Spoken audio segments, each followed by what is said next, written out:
우리를 귀한 보물처럼 여기시고 그래서 우리의 아버지가 되시기 위해서 또 우리의 친구가 되시기 위해서 가장 소중한 것도 아끼지 않으신 분, 지금 우리와 함께 하시는 하나님이신 줄 믿습니다. 그 하나님의 깊은 사랑과 놀라운 은혜를 가슴에 품고 우리 이 찬양을 고백함으로 우리 드림맘즈 함께 시작하겠습니다.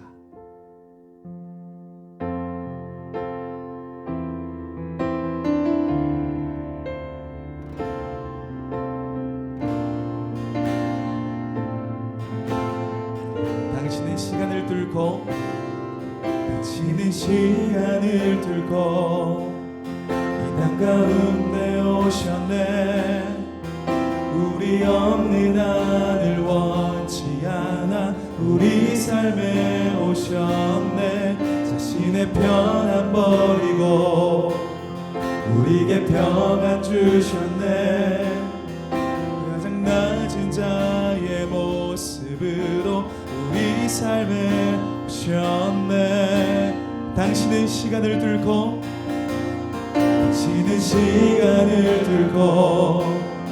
이 땅 가운데 오셨네. 우리 없는 하늘 원치 않아 우리 삶에 오셨네. 자신의 편안 버리고 우리에게 평안 주셨네. 가장 낮은 자의 모습으로 우리 삶에 오셨네. 하나님 우리와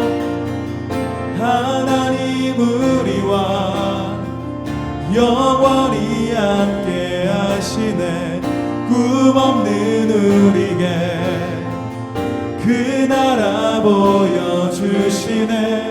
연약한 자들의 친구가 되어주시고 힘없는 우리의 인생을 위로하시네.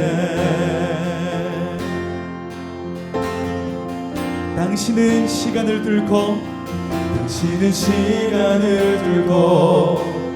이 땅 가운데 오셨네.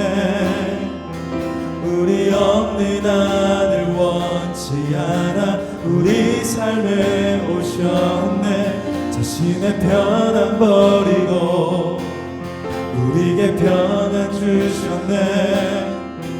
가장 낮은 자의 모습으로 우리 삶에 오셨네.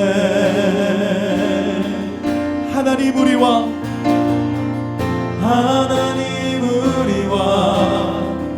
영원히 함께 하시네. 꿈없는 우리에게 그 나라 보여주시네. 연약한 자들의 친구가 되어주시고 힘없는 우리의 인생을 하나님 우리와 영원히 함께 하시네. 꿈없는 우리에게 그 나라 보여주시네. 연약한 자들의 친구가 되어주시고 힘없는 우리의 인생을 위로하시네.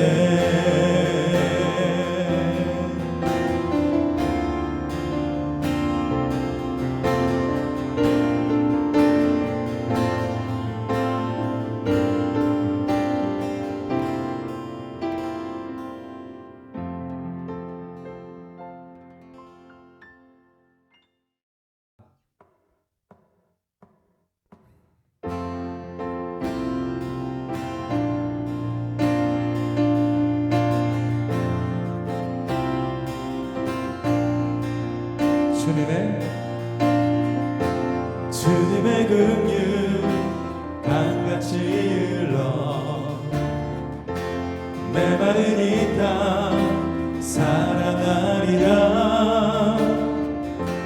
거친 광야에 꽃이 피어나는 그날 우리는 보게 되리라.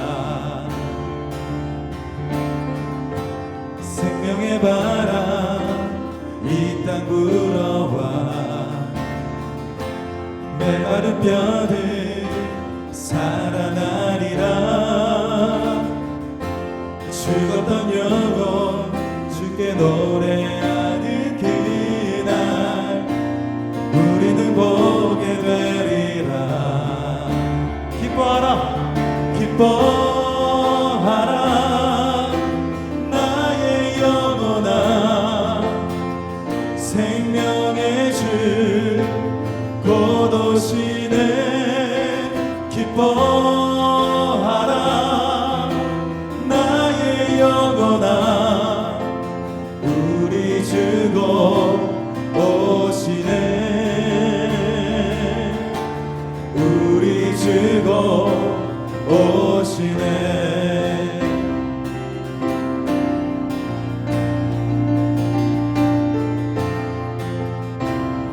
우리 다시 한번 찬양합니다. 주님의 긍휼 주님의 긍휼 강같이 흘러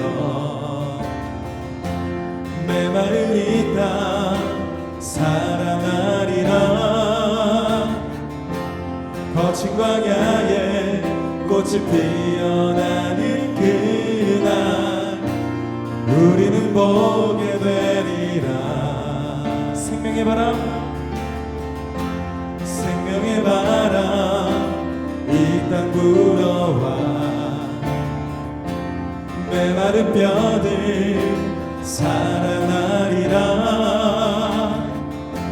죽었던 영혼 주께 노래하는 그날 우리는 보게 되리라.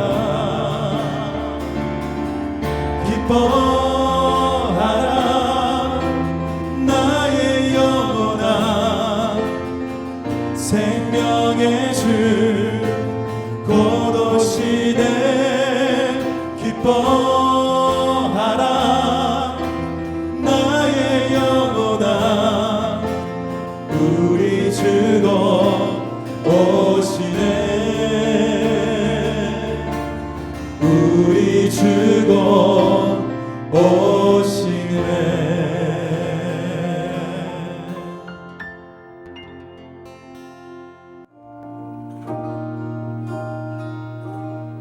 누구보다 우리를 사랑하시는 하나님이 우리와 함께 하심을 믿습니다. 힘들고 어려울 때마다 함께 하시는 그 주님이 우리를 지켜주실 줄로 믿습니다.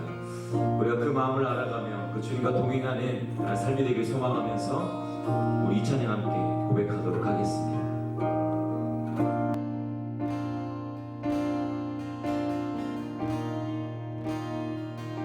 아버지 당신의 마음이 있는 곳에 나의 마음이 있기를 원해요. 아버지 당신의 눈물이 고인 곳에 나의 눈물이 고이길 원해요. 아버지 당신을 바라보는 영혼에게 나의 두 눈이 향하길 원해요. 아버지 당신의 울고 있는 어두운 땅에 나의 두 발이 향하길 원해요. 나의 마음이 아버지의 마음 알아. 내 모든 뜻 아버지의 뜻이 될 수 있기를 나의 온몸이 아버지의 마음 알아. 내 모든 삶 당신의 삶 되기를.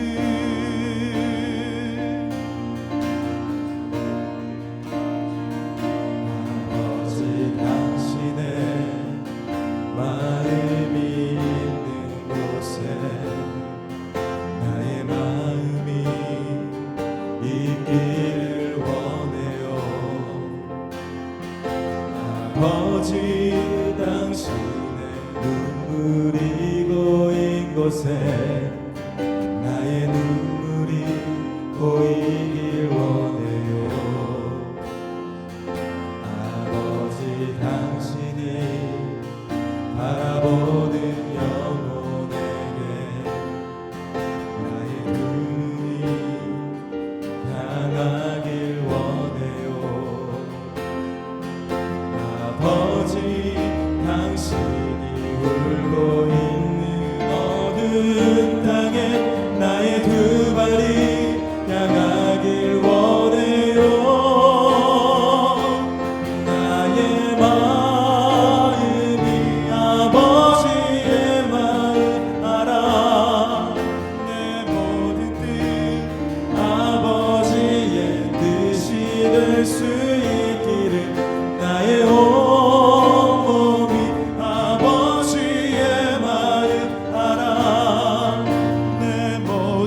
당신의 삶 되기를 나의 마음이 아버지의 마음 알아 내 모든 뜻 아버지의 뜻이 될 수 있기를 나의 온몸이 아버지의 마음 알아 내 모든 삶 당신의 삶 되기를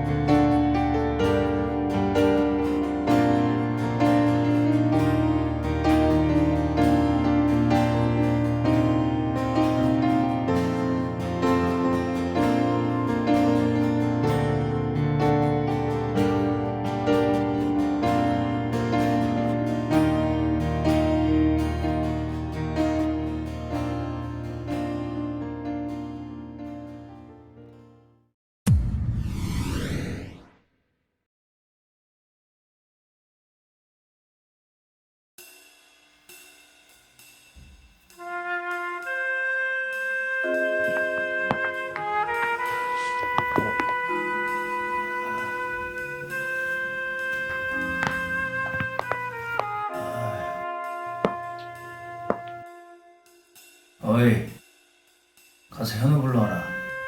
경민아, 찬양 한곡 해봐라. 예, 임재창 올리겠습니다, 형님. 내 눈 주의 영광을 보내.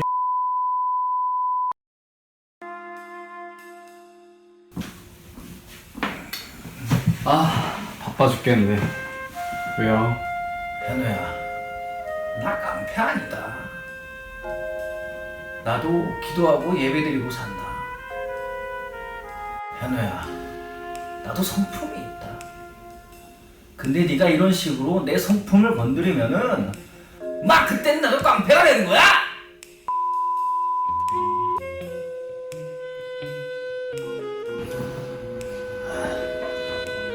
어이 젊은 친구,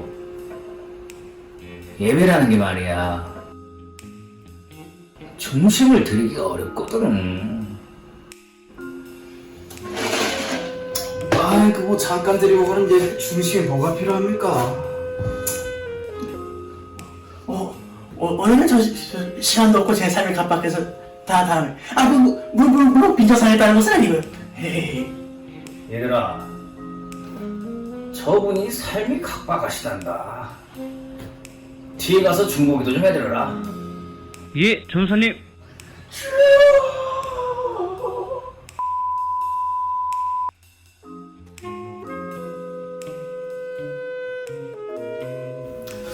어이, 전사님, 저기 세종 꿈의 교회가 문을 닫은 것 같습니다. 예배 못 드리겠네. 글로리 제풀은 무너졌냐 이 새끼나?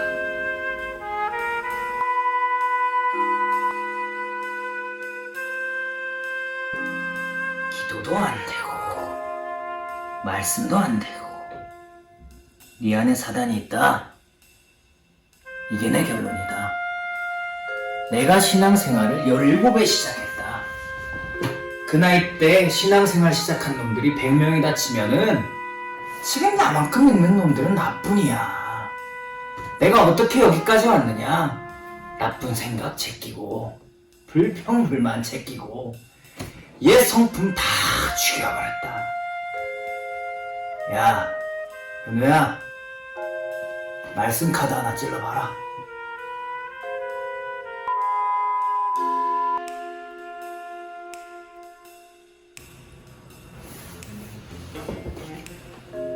어이 젊은 친구, 신자답게 행동해.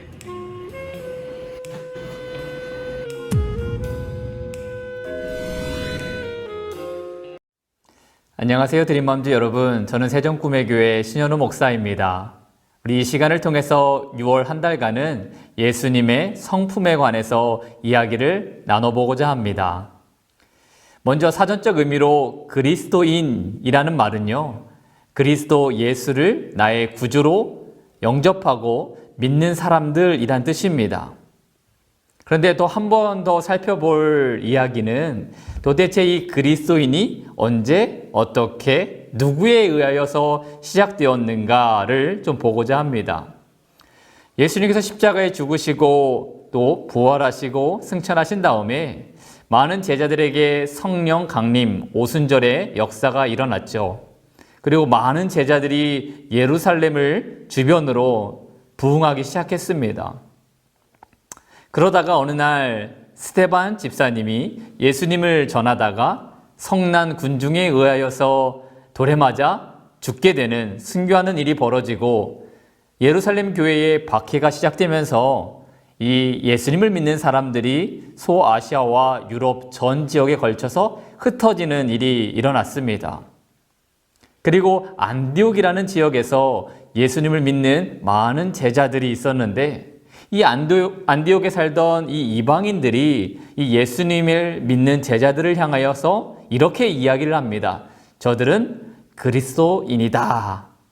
즉 그리스도인이라는 말은요, 그 인격과 말과 행동과 성품에 있어서 예수님을 닮았다라는 이야기입니다. 당시 이방인들은요, 하나님을 알지 못했죠. 또 하나님의 말씀의 언약의 약속인 성경도 알지 못했고, 그 성경을 통하여서 약속된 메시아 예수 그리스도를 알지 못했습니다. 저들이 유일하게 볼 수 있었던 것은 당시 예수님의 제자라고 말하는 사람들의 행동과 말과 언행뿐인 거예요. 근데 그들의 눈에 그리스도인을 보니까 저들은 예수님을 닮은 사람들이구나. 저들의 삶이 그것을 증명하는구나 라고 소문이 나기 시작했다라는 겁니다. 우리가 흔히 말하는 자녀는 부모의 거울이다 라는 이야기가 있습니다. 자녀들은 부모의 행동을 닮는다라는 이야기가 있죠. 우리가 쓰는 표현 중에 우리나라 말에 참 재미난 표현이 있습니다. 어떤 말이냐면요, 그냥 닮았다 라고 표현하면 되는데 빼다 박았다 라는 말을 써요. 예를 들어서 내 자녀가 이런 일들은 잘했어요. 너무나 칭찬해 주고 싶습니다. 그러면 이렇게 이야기합니다. 아이고 나를 닮아서 그래 라고 이야기하죠. 그런데 내 자녀랄지라도 마음에 안 드는 일을 할 때가 있어요. 속상하잖아요. 그때는 우리가 흔히 뭐라고 말합니까? 속어로 아이고 지 예비 닮아서 저래, 지 예비 쏙 빼다 닮았어, 이런 말을 좀 하지 않습니까? 우리 드림맘즈 여러분들은 혹시 그런 말 해본 적 없으신가요? 저는 어릴 때 어머님을 통해서 그런 말 많이 들었던 것 같아요. 오늘 우리가 살펴볼 예수님의 성품은요, 긍휼입니다. 긍휼. 긍휼히 여긴다라는 것이 어떤 뜻인가요? 단지 누군가의 어려움을 보고 불쌍하게 여긴다라는 마음뿐일까요? 예를 들어서 지금은 동냥하는 사람들이 많지는 않지만 만약에 누군가가 이렇게 길거리에서 앉아서 동냥을 할 때에 불쌍해 보이는 마음을 갖게 되잖아요. 그 불쌍히 여기는 마음이 긍휼일까? 예, 물론 긍휼이라는 것은요, 다른 누군가를 불쌍히 여겨주는 마음입니다. 그런데 여기서 멈추는 것이라면 진짜 예수님의 성품이 표현하는 긍휼은 아닙니다. 기독교 복음주의의 거장이었던 존 스토트 목사님은 이런 이야기를 하셨습니다. 누군가에 대해 불쌍히 여기는 마음을 가졌으나 그것이 마음 안에서만 머문다면 그것은 진정한 긍휼이 아닙니다. 우리 안에 있는 긍휼한 마음은 우리의 삶을 통해 드러나야 진정한 긍휼입니다. 그리고 이어서 이렇게 말씀하셨어요. 믿음이 단지 입술과 마음 안에 갇혀 있다면 죽은 것과 마찬가지로 누군가를 불쌍히 여기는 것이 입술로 그치면 그것은 죽은 긍휼입니다 라고 이야기를 하셨어요. 우리가 흔히 알고 있는 선한 사마리아인의 비유, 예수님의 비유를 통해서 이것이 확실히 증명이 됩니다. 어느 날 한 사람이 강도를 만나서 가진 것을 모두 빼앗기고 또 죽음의 위협에 처한 상태로 길가에 버려졌습니다. 그때의 제사장이 또 레위인이 그 자리를 지나갔지만 아마 측은히 여기고 불쌍히 여기는 마음을 분명히 가졌을 거예요. 그런데도 불구하고 저들은 그냥 지나갔습니다. 그리고 한참 후에 유대인들이 멸시하고 또 천대하는 사마리아인이 지나가다가 이 강도 만난 사람을 보고 불쌍히 여기고 그를 치료해주고 그를 데려다가 여관에 맡기고 쉴 수 있도록 해주면서 모든 여비까지 제공을 합니다. 그러면서 예수님께서는 이런 말씀하셨죠. 누가 저 강도 만난 사람의 이웃이냐? 다시 말하면 누가 정말로 예수님의 성품을 닮은 긍휼의 사람이냐라고 물으셨습니다. 답은 뭐였다고요? 사마리아인처럼 불쌍한 마음을 가지고 직접적으로 그를 살리고 치료하고 고쳤던 그 사람이 예수님을 닮은 긍휼의 사람이다 라고 성경은 이야기를 하고 있는 것입니다. 요즘 세상을 보면 참으로 혼란스럽죠.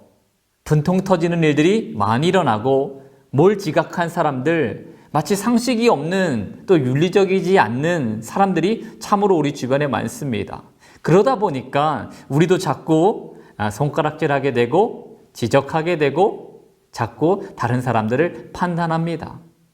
그런데 나는 예수님을 믿는 그리스도인이니까 그럼에도 불구하고 나는 거룩한 사람이고 저들은 예수 밖에 있는 세속적인 사람들이니까 타락과 오염과 악의 구렁텅이에 있는 존재다라는 이런 이분법적인 시각을 만약 우리가 가지고 있다라면요, 이것은 조금 크게 문제가 있는 겁니다.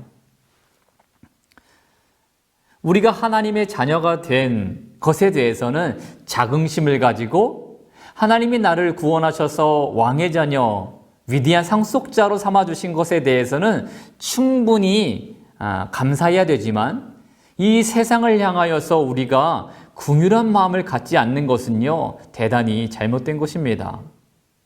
왜 그렇습니까? 성경은 말합니다. 모든 인류는 죄인이다.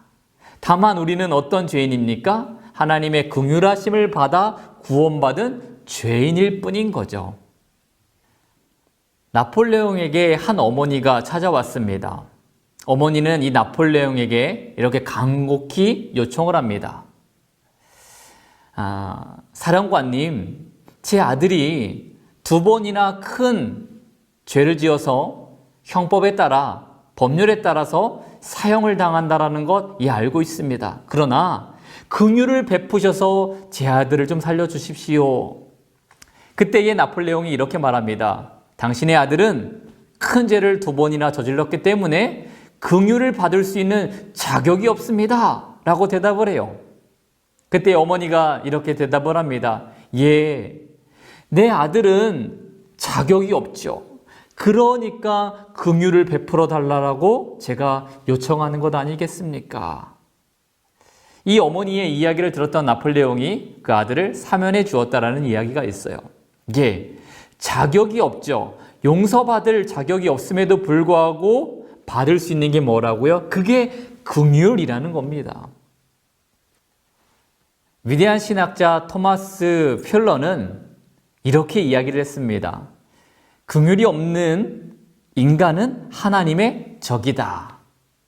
또 우리가 잘 아는 리처드 십스 목사님은요, 하나님의 긍휼이 없다면 하나님의 능력도 우리에게는 두려움이다 라고 말을 했었습니다. 하나님이 무조건적으로 우리를 용서하시고 불쌍히 여겨주신 것이 긍휼은 맞지만요, 그 긍휼을 받은 우리가 어떠한 태도를 가지고 살아가느냐, 이게 더 중요합니다. 그래서 아더 핑크 목사님이 이야기하셨던 것처럼 긍휼을 얻으려면 파산당한 사람처럼 가난한 마음으로 하나님 앞에 무릎을 꿇어야 합니다. 그런 삶을 우리가 살아내야 하는 것입니다. 예수님은 우리에게 긍휼을 가르쳐 주시면서 이런 비유 이야기를 하셨습니다. 어느 주인이 1만 달란트를 빚진 자를 데려오고 탕감을 해줬죠. 한 달란트가 금으로 34kg쯤 되니까 이 1만 달란트를 지금의 돈으로 환산하니까 거의 3조 정도가 된대요. 그렇게 어마어마한 평생을 갚을 수도 없는 양의 빚을 진 사람을 이제 탕감해주고 집으로 돌려보냅니다. 그런데 이 탕감받은 자가 집으로 가는 중에 자기에게 100데나리온을 빚진 사람을 만나서 돈을 갚으라고, 그리고 나서 어떻게 합니까? 갚지 못한 상황이 되니까 옥에 가둬버립니다. 100데나리온은 지금 현재 급여로 따져보니까 한 1,000만 원 정도 돼요.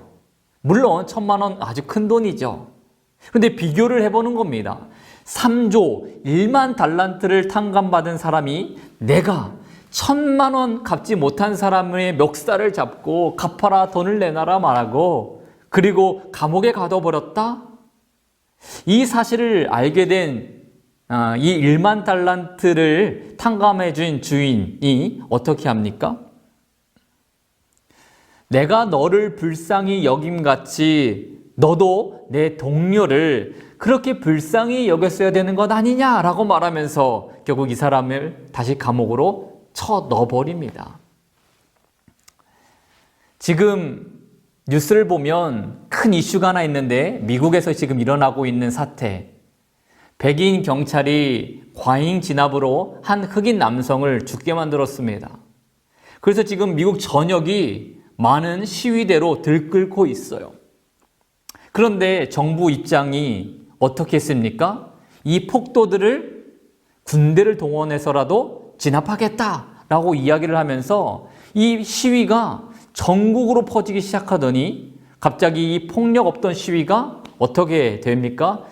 상점을 약탈하기도 하고 이렇게 폭도들처럼 행동까지 하는 일들이 지금 미국에서 막 일어나고 있습니다. 왜 이런 일들이 우리 주변에서 일어날까 생각해 보니까 단 한 가지입니다. 하나님의 그 긍휼의 마음이 우리 안에 없기 때문에 그렇습니다. 예수 그리스도의 성품을 닮은 이 긍휼을 가진 사람들이 이 땅에 너무나 없기 때문에 그렇습니다. 예수님은 우리에게 이렇게 말씀하셨습니다. 긍휼히 여기는 자가 복이 있다. 저와 여러분은 있다가도 사라질 이 간헐적이고 싸구려인 가짜 복이 아니라 하나님이 주시는 영원한 복, 긍휼을 통해서 얻게 될 놀라운 축복의 복을 모두 경험하셨으면 좋겠습니다. 우리 인생을 통해서는요, 예수님의 이 성품 긍휼을 닮아가는 것이 쉽지 않을 수 있습니다. 아주 어렵습니다. 그래서 우리는 어떻게 살아가야 합니까? 우리 서두에 이야기를 했던 것처럼 자녀들은 부모의 행동을 배우고 익히는 것이죠. 우리가 예수님의 성품을 닮아갈 수 있는 유일한 방법은요, 예수님과 가까이 하는 것, 예수님으로부터 듣고 배우는 것입니다. 그래서 예수님 말씀을 듣기 위해서 예배하고 기도하는 것이 얼마나 중요한지 모르겠습니다. 그렇게 예수님과 동행하는 시간이 많아지고 예수님과 함께하는 시간들이 또 많아지고 그분의 생각을 나의 생각으로 받아들이기 시작하면요, 그렇게 해야 우리가 예수님의 성품인 긍휼을 닮아가게 되는 건지를 믿습니다. 오늘 우리는 사랑하는 남편, 또 눈에 넣어도 안 아플 자녀들에게 긍휼한 마음을 가지고 진심을 다해서 사랑할 수 있는 오늘 하루가 되었으면 좋겠고요. 더 나아가서 우리 꿈의 교회 공동체, 하나님께서 세우신 이 하나님 나라를 함께 이루어가는 우리 사랑하는 동역자들과 이 예수님의 긍휼의 성품을 가지고 또 한 통의 전화, 따스한 위로의 말, 또 함께 이 교회를 통해서 섬겨가는 이 시간들이 얼마나 귀한지를 서로 나누어서 격려하고 위로하고 긍휼을 베풀 수 있는 오늘 하루가 되었으면 좋겠습니다.